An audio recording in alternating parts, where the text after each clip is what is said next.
Hello, BookTube. Hello, friends. Welcome to LizziefayeLovesBooks. I'm Elizabeth, and it has been a few weeks, I think about a month now, since I have actually filmed and uploaded a video. And I am overdue to share some things with you about what I've been reading and what I've been buying and all of that. So even though it right now is the 2nd of September and it's time for me to be wrapping up August, I didn't even yet tell you what I'm reading for September. Today in this video, I'm going to do a book haul because that is the next video that I have been planning to do for most of the month of August. And I went to one library book sale early in the month, and then I had another one in the middle of the month. It was actually the third Thursday in August at my own local library. We have them quarterly. Fill a bag for $1. It's a great deal. So I thought, okay, as soon as I go to that library book sale, I'll put the two hauls together and I'll do a video. Well, I have just been procrastinating. I have had several ongoing projects that I've been working on, and I've been trying to set various priorities and things like that here at home with my daily schedule and housework, things like that.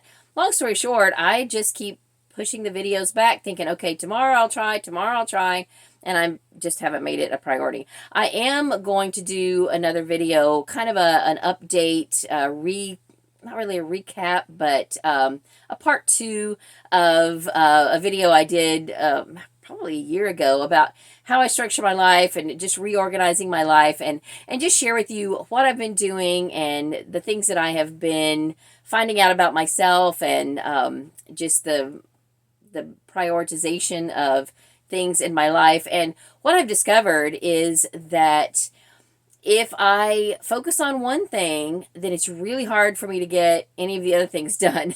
So I'm not nearly as good at multitasking as I used to be. So if I get up and say, okay, I'm not going to worry about the house, I'm just going to do videos, then I'll get videos done. But then that's all I do. Or if I get up and think, okay, I'm going to do housework first and then I'll do some other projects, I pretty much do housework all day. So it's whatever I get up and start my day with, other than reading. Although sometimes it happens with reading, because I always start my day with reading. I do a devotion and then I do some other reading. And if I let that go on too long and carry on throughout most of the morning, then, I have pretty much used up most of my day just doing reading. So, I don't know. It's a process. So let me move on, though. That's a whole nother video that'll be coming soon, I hope, or not soon. It'll be coming, though. But before I share with you in another video what I'm reading in September and what I read in August, I've got these boxes of books on either side of me, and I want to share with you what I have been purchasing. Now, this is not going to be everything that I bought. I bought 5 or 6 bags at both sales. And when I say bags, I don't mean just like a little plastic grocery bag. I mean like a full reusable bag with the books Tetrised in, as many as I could get in one bag. And I can't even remember what I spent at this point, but a lot of those are going to be resold, lotted up with other books that I already have, or lotted up together, with each other for my eBay store. But what I have in here are things that I am planning to read, hopefully. And let me just show you what I got. Now, the last round of book hauls I did were divided into categories. I'm not going to do that this time. I'm just going to show you everything, but I will group them into genres, but it'll all just be in one video. So let me start with the mysteries. I've got them right here on my left side, and some of these came from the first sale, some came from the second, and this one actually came from eBay. My husband decided he wanted to start reading Clive Cussler. So he started with the Dirk Pitt series, and he had ordered several from the library. And I happened to look at his library account because I'm nosy, and I saw that he had ordered books 2, 3, 4, and 5. And I immediately thought, why didn't he order book 1? So I looked on Goodreads to see what book 1 was, and the library didn't have it. None of the libraries in my county had it. So I looked it up on eBay and I ended up ordering it. But of course, in the meantime, I asked my husband, you know, I noticed that you ordered 2, 3, and 4. Were you just not going to read number 1? And he said, oh, I thought I ordered number 1. I said, no, not according to Goodreads. Well, come to find out, he did actually order the one that was published first. This is the one that was written first, but it wasn't published until a little later in the series. But now if you look on Goodreads, this one is listed as book 1. So I ordered it from eBay, got it very inexpensively. I mean, pretty much for the cost of shipping, plus maybe $1. And it's called Pacific Vortex, and it is the first Dirk Pitt adventure, even though, you know, way back when it wasn't the first one published. So he is already now, I think, on book 10 maybe. And I'm, you know, not going to read the whole series, but I thought since we bought this one, why not just go ahead and read it? And it was very very intriguing and mysterious, and I thought it was pretty good.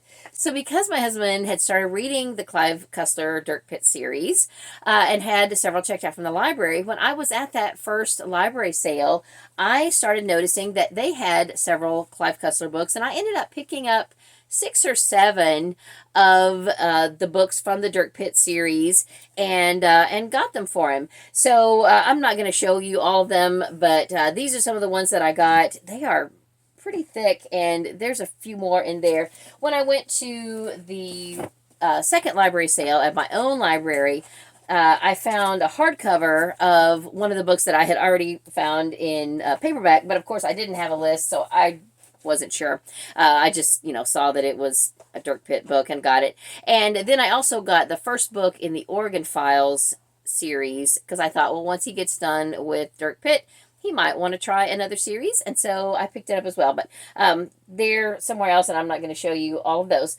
So I believe I also got these at my local library. A couple of the Tony Hillerman, Leaphorn and Chi mysteries. This one is The Wailing Wind and The Shapeshifter. I don't think I've read either of these.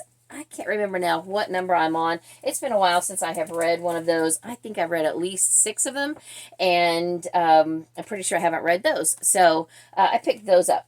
I'm showing you kind of the non-cozier ones first, and then we'll get into the cozies.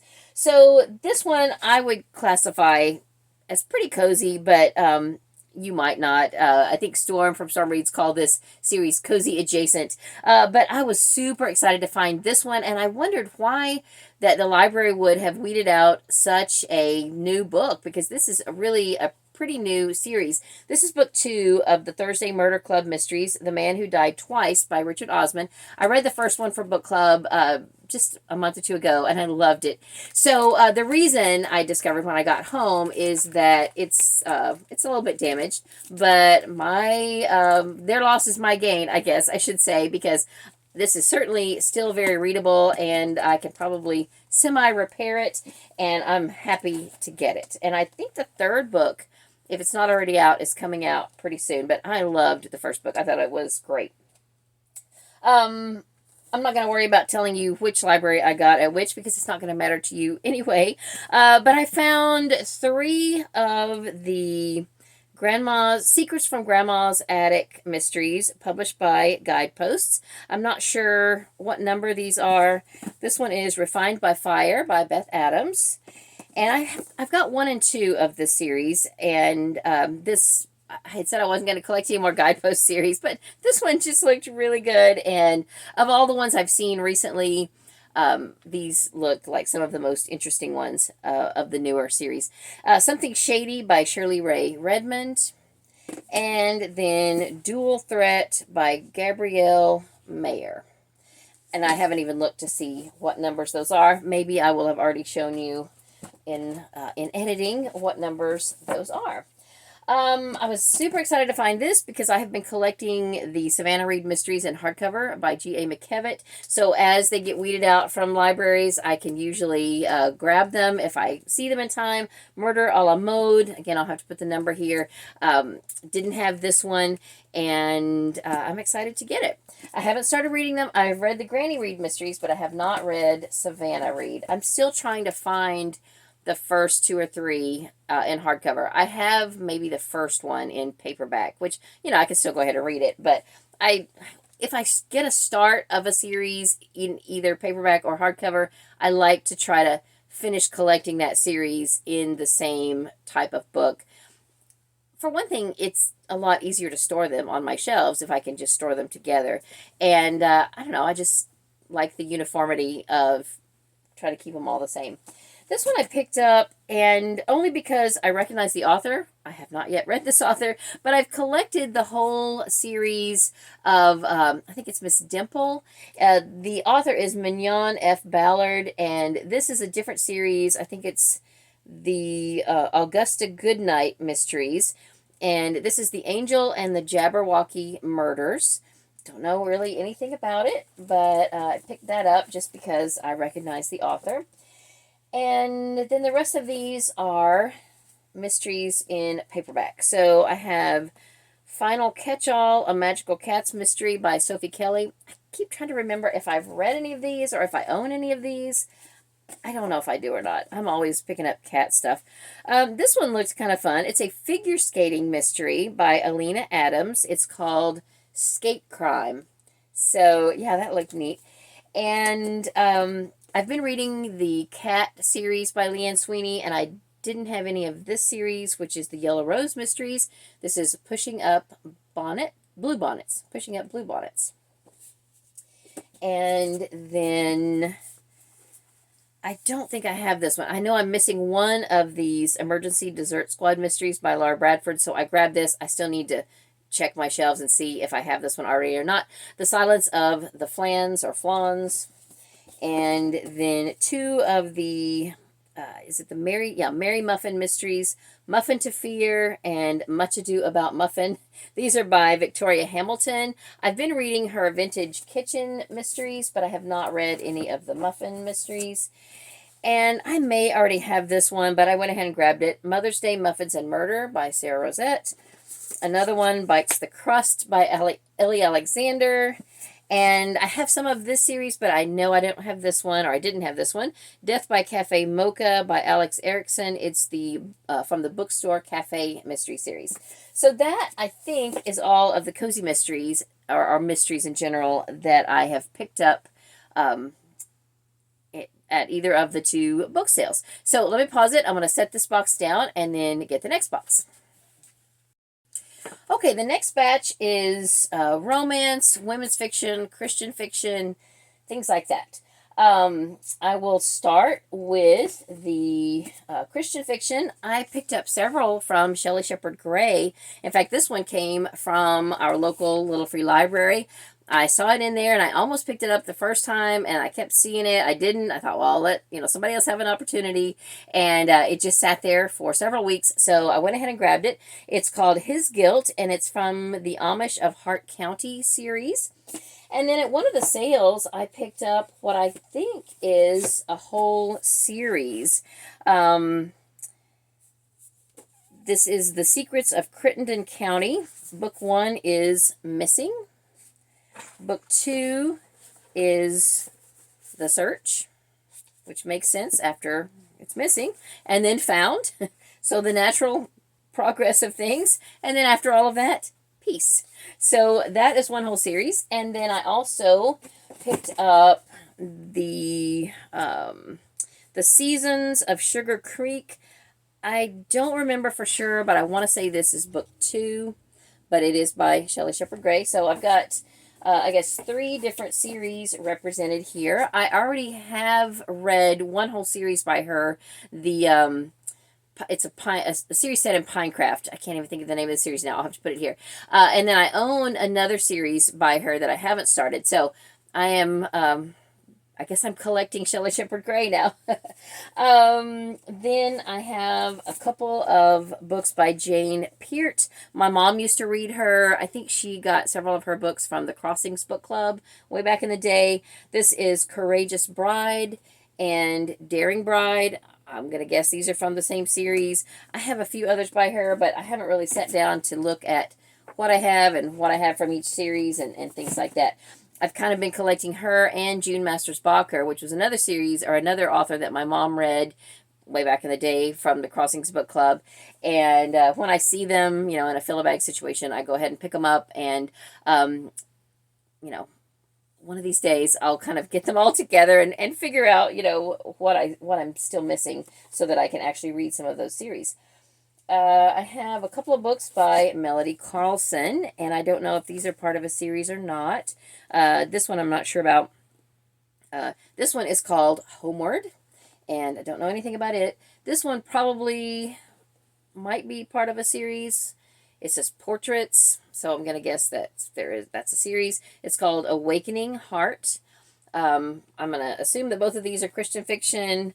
I did find one by Robin Jones Gunn, and this one is from the, it's a part of the Christy Miller series. It says Christy and Todd, The College Years, and it's called As You Wish. I have been collecting the Christy Miller series. I have most of them now, and at some point I hope to read those. I picked up something to do with Elsie Dinsmore, which is a series by Martha Finley. This one is called The Character of Elsie Dinsmore by Michael Dante April. And it was just, I recognized the character. And then I did pick up a book by Martha Finley, which I realized is the exact one and only one that I already have from the Violet series, Book 3, Violet's Turning Point. So I will be listing one of those in my eBay store.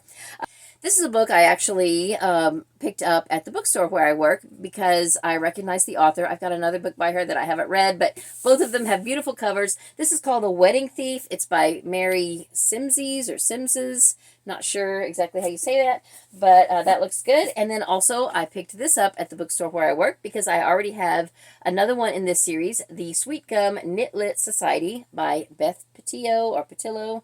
Not sure how you say her name either.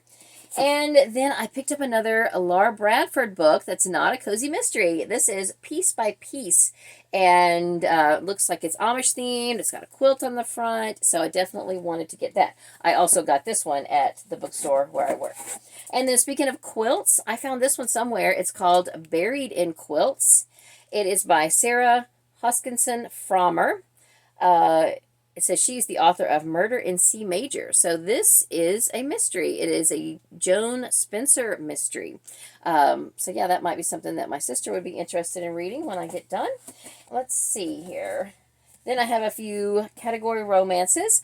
I have found 2 of the Kavanaugh books by Marie Fararella. Again, probably a spicy series. I haven't read these yet. Kavanaugh in Plain Sight, and then Kavanaugh Stakeout. But these were 2 that I didn't have.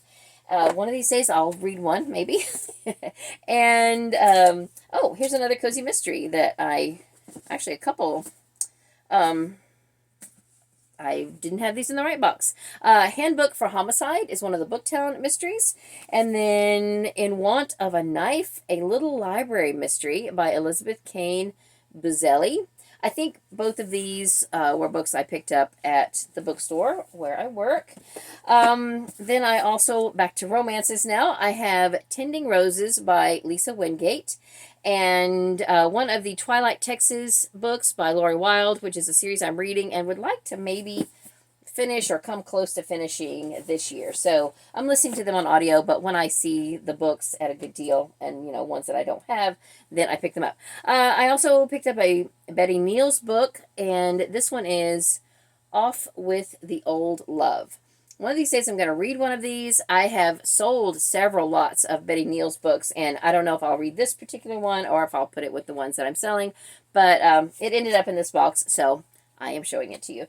Oh, okay, so now I have a box that is mixed with nonfiction and books for younger readers. So let me show you the books for younger readers. Pretty sure this is a YA book, and I was so excited to find this because at a sale earlier in the year, I found books 1 and 3 of this series or trilogy by Anne Rinaldi. It is the Quilt Trilogy, and this is book 2, Broken Days. So my plan is to send this set of paperbacks to my sister because she was interested in reading them. I still have a hardcover of book 1, and I'm going to be on the lookout for the rest of the hardcovers for myself, and if I can't ever find those, then I'm sure my sister will hang on to these for me, and eventually I'll get them back from her so that I can actually read the series. So I'm going to be sending that to her. And like I said, I think that's a YA book. Then this one is either a YA or a middle grade, probably a middle grade.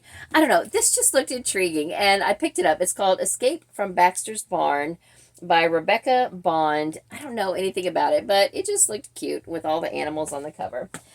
This one I picked up for Emily.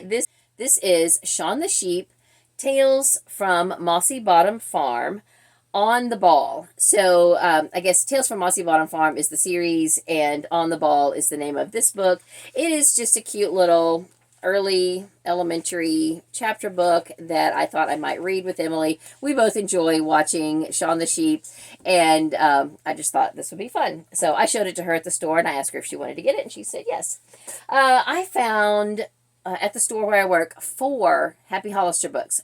I got them home. 2 of them are books I already had, but I have a friend who wants to collect them for her son, so I will give her the 2 that are duplicates.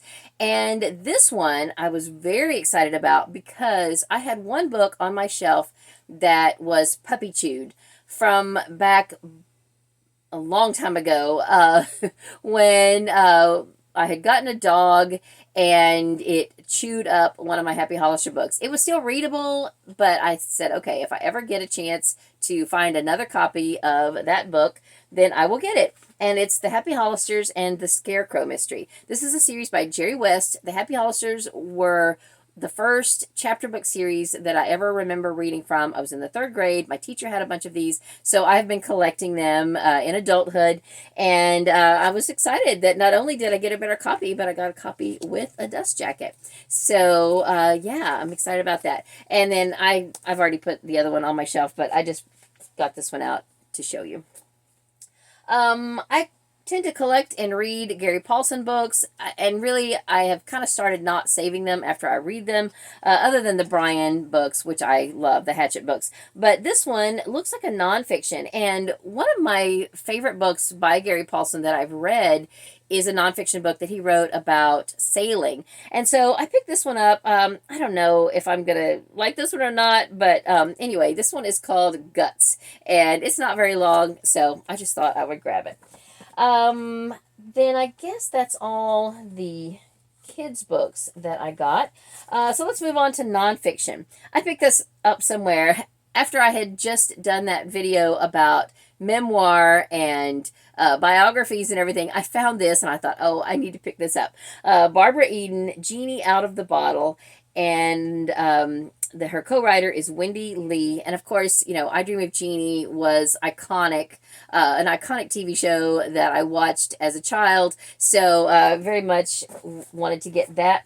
I also picked this up, What My Cat Has Taught Me About Life, Meditations for Cat Lovers. So that looks fun.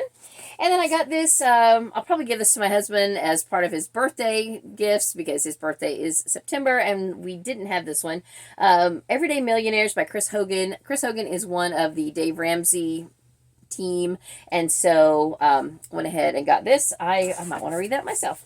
And then I got a couple of a few dieting books, but actually let me show you one that's not dieting first, and then we'll finish up with the dieting books. This one is The Way Back to Mayberry by Joey Fan, Lessons from a Simpler Time, and the foreword is by George Goober Lindsay. So this is a Mayberry themed book.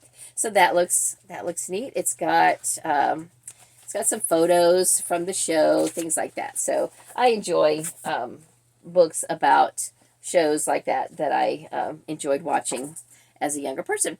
All right, so I picked up this, The Dieter's Prayer Book. This is by Heather Harpham Kopp. I don't know, would you pronounce that Harpham or Harpham? I'm not sure. Anyway, this is kind of not really a devotional book. Well, yeah, it kind of is a devotional book. And each day, each devotion has also a little, it's got a narrative and a poem and perhaps a scripture. So, yeah, it's either a quote or a scripture. I'm not sure if every day is a scripture. So, yeah, that is something that I would like to read. And I got 2 books about the Daniel Plan. Now, I have the actual Daniel Plan book on my book cart that I've been trying to get to. And I think this month I am going to start it because I have recently run across this 365-day devotion book on the Daniel plan. And then also I found the Daniel Plan study guide. It's 40 Days to a Healthier Life, and it is by Rick Warren and the Daniel Plan team. I keep forgetting that this has to do with Rick Warren, who wrote 40 Days of Purpose. So, or Purpose-Driven Life. Is that what it is? I don't know. You know what I'm talking about. So, yeah, it's Purpose-Driven Life, but it's a 40-day program. Anyway, yeah, I'm interested in checking that out. And then my most exciting find is something you're probably not going to care about at all, but I was thrilled. And then let me tell you a couple of reasons why I'm thrilled about this. Okay, so here are the books. These I found at my library book sale. They were sitting upright like this in the box so that I could see the binding. And I thought when I saw them, I hope those are Les Feldick books. Now, a couple of years ago, I read one of these books by Les Feldick that a friend of mine gave me. It was like somewhere random in the middle of the series, like book 22 or something. Les Feldick is or was, I don't know if he's still living. He is from Oklahoma. He was a farmer turned preacher, and he did an extensive Bible study and then a Bible study series called Through the Bible, and put them all on tape and CD and DVD. And then someone went through and made transcripts of his Through the Bible messages. I think there are 82 or 89 sessions, something like that. There might even be more. Anyway, a friend of mine gave me one, and it sat around here for a while, and finally I thought, well, I should just read that. So I read it, and it was fantastic. And it was just, like I said, it was somewhere in the middle of the Bible. I can't remember what part of the Bible he was talking about, maybe somewhere in Ephesians or something. I don't know. It doesn't go straight through the Bible from Genesis to Exodus, as far as I can tell, but it is a sweeping look at the Bible and an in-depth Bible study. So I reconnected with this friend actually fairly recently, and I said, hey, I finally read that book by Les Feldick that you gave me. If you ever get any more of those, I would love them. So I have just kind of, knowing what they look like, kind of had my eyes out, and I saw these, and I was like, oh, I was so excited to find them. Now, it's not the whole series. There is, like I said, 80-something, and I think I have here 20-ish. So the other day, I went on eBay just to see about, the possibility of buying some more of them. They are going for crazy money on eBay. One book, there's someone selling like individual books from the series, and you can choose one for $20 for one book. I did find book 11 for $15. This particular seller that has that one, that's the only one they have. And book 11 is one of the ones I'm missing. I have 1 through 12, but 2 copies of 10 and no copy of 11. So you can believe I am going to list my extra copy of book 10. But I went ahead and I just clicked buy it now on the book 11 so that I can have all of, 1 through 12. And then I've got some others farther down the series. But I started looking at the sold comps for these. Just recently, entire set of the 80-something books with the DVDs or CDs, I'm not sure. But they sold for $1,080. Oh my goodness. And there is a set of maybe 8 of them listed for like $475. And I thought, good lands. Okay, I'm not going to pay that kind of money for them. But if I keep my eyes out, I hope I can find them for myself to read. And when I get done reading them, if I really don't feel compelled to keep them, I might try to flip them on eBay. I don't expect to get $1,000, but wow, that is just an amazing amount of money for a set of books that just look like this. I mean, I told my husband, I said, you aren't going to believe this. Because, I mean, honestly, they really look like nothing. They just look like, like a little study guide from a workshop you went to. And I guess, for all intents and purposes, they kind of are. But, wow. Anyway, I started reading book one yesterday, and it's already amazing. I love it. So it'll take me a couple of years, probably, even just to read the ones that I have. Meanwhile, I am going to try to continue to find more of them. And if you ever see any of these books by Les Feldick, grab them. Grab them, and I will pay you the postage to send them and reimburse you for whatever it costs you within reason. Don't maybe email me or message me before you actually buy them, just so we can, make sure. I don't want you to overspend on them. So anyway, all that to say, I was very excited by that find. That was my most exciting find. I also wanted to just note that I got some mail from one of my, I guess she's a subscriber. I don't know. She was a participant in the More Montgomery Challenge, and we did some giveaways. And because she's in Canada, it took me a little longer to get around to mailing her book that she won. And I got the nicest postcard back, and it's got icebergs on it. And she says in her message here that it's not iceberg season here right now, but we do see a lot of them going by. I'm like, what? You see icebergs going by your house? How is that a thing? How can you live by someplace that has icebergs? Wow, that is foreign to me for sure. Anyway, fascinating though. Anyway, and it's a beautiful postcard. So this is from Sandra. Sandra, thank you so much for the postcard, for being so thoughtful to send me actual snail mail rather than just emailing back. So, and I'm sorry that it took me so long to get that book sent to you. Speaking of the More Montgomery Challenge, we are talking about what we're going to do this year. We did a whole 3-month thing last year, and then we kind of talked about scaling it way down and just maybe doing a week-long readathon in November. But Mitzi has campaigned for a whole month, so probably for the whole month of November, we will do a smaller version of the More Montgomery Challenge, and we'll be bringing you more info about that coming up soon. So that is all for this video. Thank you so much for watching. I hope you're having a great day. Read a good book, and God bless you.